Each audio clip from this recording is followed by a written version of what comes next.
দেখুন খেলা শেষে ফাহামিদুল, সামিদ সহ সবাই উপভোগ করতেছে।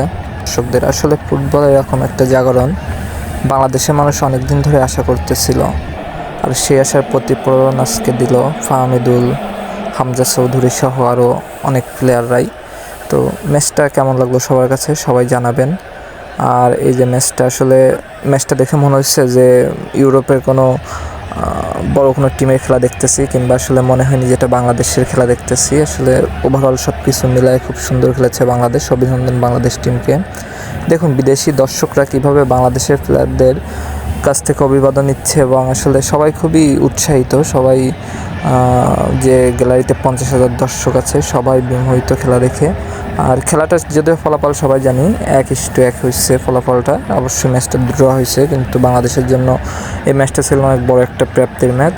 আর আসলে হংকংয়ের মতন টিমের সাথে ড্র করতে পারাটা একটা বড় ব্যাপার।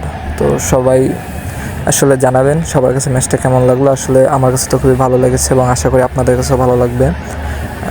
ম্যাচটাকে ঘিরে সবার কেমন কী প্রত্যাশা ছিল, কে কী আশা করছেন এবং কে কী পেয়েছেন, কে কী পান নাই, সবই জানাবেন। তো প্রিয় দর্শকরা দেখুন আসলে বাংলাদেশের প্লেয়ারদের কতটা অভিবাদন তারা করতেছে। দেখুন সেখানে হামজা আছে, ফাহামিদুল আছে, সামিদ সোম আছে, জামাল ভুঁইয়া আছে, মোটামুটি সব প্লেয়াররাই উপস্থিত আছে। তো খুবই ভালোই লাগছে খেলাটা। ধন্যবাদ সবাইকে। বাংলাদেশ ফুটবলের জন্য অনেক অনেক দোয়া ও শুভকামনা। আসলে আমাদেরকে আরও অনেক দূরে যেতে হবে। আমাদের প্রাপ্তি অনেক, বাংলাদেশের দর্শকদের প্রাপ্তি অনেক।